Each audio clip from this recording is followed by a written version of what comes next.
Всем привет, друзья! Сегодня хочу показать вам модель от украинской фирмы Роден в 72 масштабе. Это автобус на базе грузовика Opel Blitz. Модель эту подарил мне мой товарищ и коллега по моделизму Кирилл Кузин. Я оставлю ссылки на его соцсети в описании под видео, и если вы с ним еще не знакомы, то переходите и поддержите его творчество. Кирилл собирает исключительно модели Lamborghini в 24 масштабе. У него уже сформировалась внушительная коллекция, ну а впереди еще много интересных проектов. У Роден помимо этого автобуса есть целое семейство на базе Opel Blitz, и некоторое время назад у меня возникла идея собрать все эти модели. Так что подарок Кирилла оказался очень кстати, и вот с него моя коллекция и начнется. Собственно, модель я получил вот в таком вот виде, без упаковки, и на бокс-арт мы посмотрим благодаря магии монтажа. Вот таким образом Роден оформил коробку этого автобуса, а вот так выглядит обратная сторона. В моем же исполнении, как вы, наверное, догадались, это будет гражданская машина.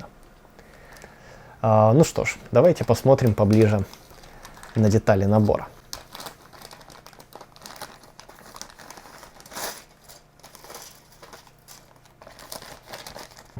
Но начнем, как водится, с инструкции.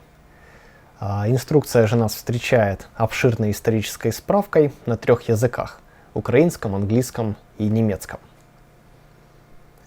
Давайте я приближу, и если вам интересно, вы поставите на паузу и почитаете. Автобус, как я уже и сказал, был построен на базе грузовика Opel Blitz, и он стал важной частью автопарка Вермахта.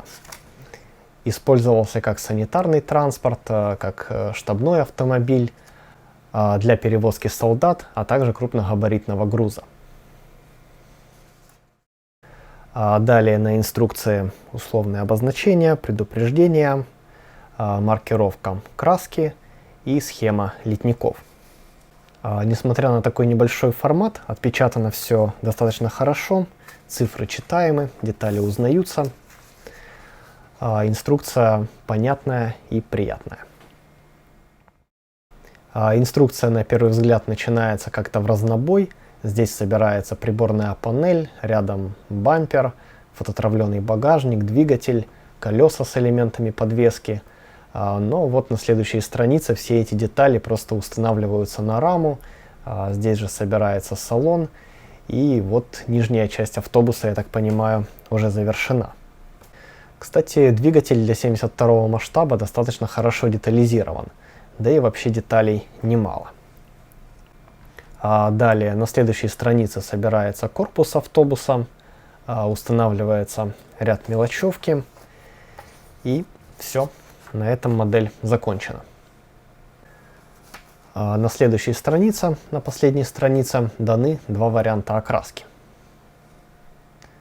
Первый вариант — это ноябрь 1943 года, первая танковая дивизия Украина.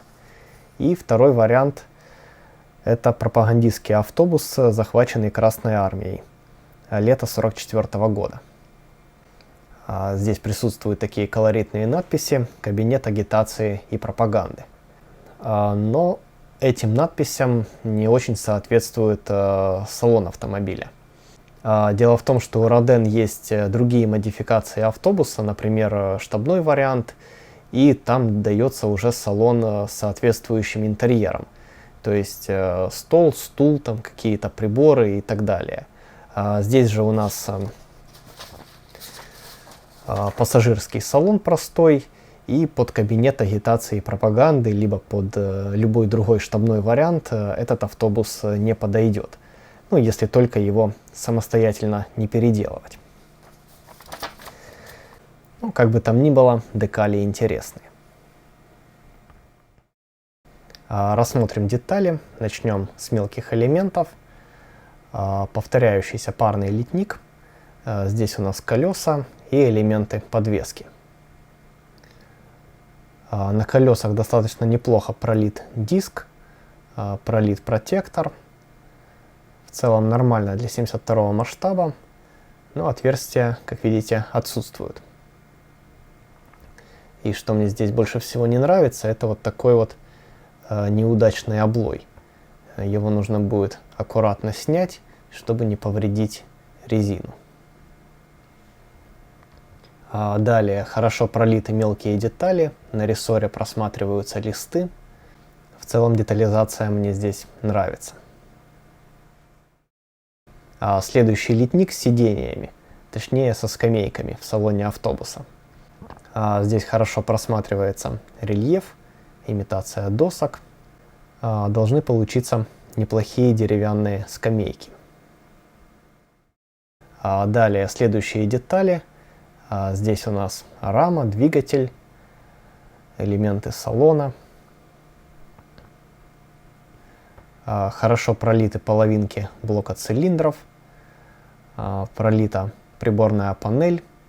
Здесь же отлиты и педали. Много мелких деталей. Это детали двигателя, подвески. Вот таким образом исполнены половинки капота. Радиатор. Сымитирована решетка радиатора. Эмблема Opel Blitz. Так символично, но тем не менее отражена. На обратной стороне крыльев присутствуют следы от толкателей. Это нужно будет обработать.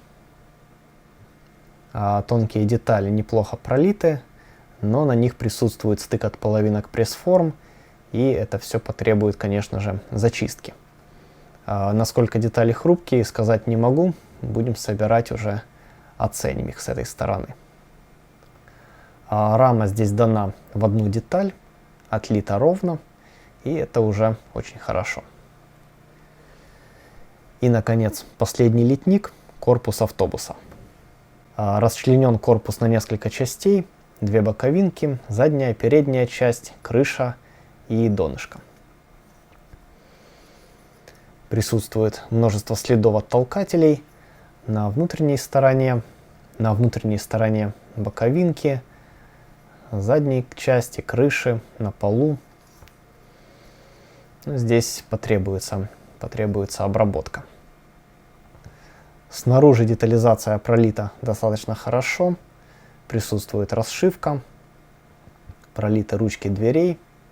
Экстерьер мне здесь нравится. На крыше пролит дощатый настил под багажник. Далее дополнительные детали набора. Это фототравление и пленка, которая здесь имитирует стекла. С такой пленкой никогда не работал, поэтому ничего пока не могу сказать за то, насколько удобно ее применять и насколько хорошо она в итоге смотрится. Размечены стекла с запасом, так что вклеивать будет достаточно комфортно. Единственный минус, который я здесь вижу, это большая толщина рамы. То есть в идеале бы, конечно, здесь вырезать стекло из пластика и вставить прям вот в середину рамы. Это будет гораздо более реалистично и аккуратно смотреться. Возможно, я так и сделаю. У меня есть прозрачный пластик, и я попробую исполнить такую доработку. Далее рассмотрим плату фототравления. Здесь она вот такая небольшая, и на ней представлены всего несколько деталей экстерьера. Основную часть занимает багажник на крышу, в центре лесенка и плюс некоторые мелкие элементы. Узнаются здесь поворотники семафорного типа, габаритные усы, дворники и вот еще некоторая мелочевка, но я думаю, разберемся уже при сборке, для чего она нам пригодится. На первый взгляд плата фототравления достаточно плотная. Посмотрим, насколько легко будет изгибать детали. Ну, на всякий случай можно будет их обжечь. Сразу бросается в глаза, что здесь нет пометок для перегиба элементов. Так что нужно будет это делать самостоятельно и очень аккуратно, чтобы изогнуть точно в том месте, в котором задумано. Но деталей здесь немного, они несложные, так что я думаю, проблем не возникнет. Пометка для перегиба есть только на указателе поворота. Здесь, я так понимаю, деталь нужно согнуть вдвое. И последнее, что нам осталось рассмотреть, это декали.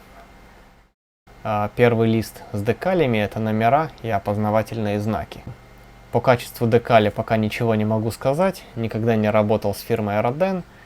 Ну, единственное, что подложка выглядит достаточно тонко, ну а декали отпечатаны четко и без смещения. А вот что у меня еще вызывает вопросы, это надпись «Upstand 100 метров». В переводе означает «расстояние 100 метров». Если вы знаете, что означает эта надпись, то обязательно напишите в комментариях. Кстати, надпись эта наносится на заднюю часть автобуса. Вот здесь, вот она. То есть, по идее, она адресована тем, кто приближается к машине сзади. Вторая декаль посвящена кабинету агитации и пропаганды. Ну, точнее, варианту окраски под этот кабинет. Большая надпись на борту «Кабинет агитации и пропаганды». И две поменьше. Здесь написано «Передвижной агитационно-пропагандистский кабинет». Мелкие надписи плохо читаются, потому что буквы сливаются и накладываются одна на другую. Итак, друзья, вот такую модель автобуса предлагает компания Rodin. И хочу сказать, что мне она на первый взгляд понравилась. Здесь достаточно богатая детализация, как для 72-го масштаба. Но некоторые детали необходимо будет обрабатывать, но это все решаемо. Посмотрим теперь, как эта модель проявит себя в сборке. Хочу еще добавить, что все автобусы семейства, которые я показывал в начале обзора, имеют идентичную основу. Единственное отличие – это детали корпуса и салона. Рама и двигатель такие же, как на этой модели. Так что уже на основе этого обзора можно иметь представление обо всех остальных моделях автобусов от Rodin. На этом же обзор я буду заканчивать. Ставьте лайки, если он был вам интересен, подписывайтесь на канал, если вы здесь впервые, и обязательно напишите в комментарии, понравилась ли вам эта модель. Ну а если вы собирали такой автобус, то обязательно поделитесь своим впечатлением. Ну а я же с вами прощаюсь, всем пока и до встречи в следующих роликах.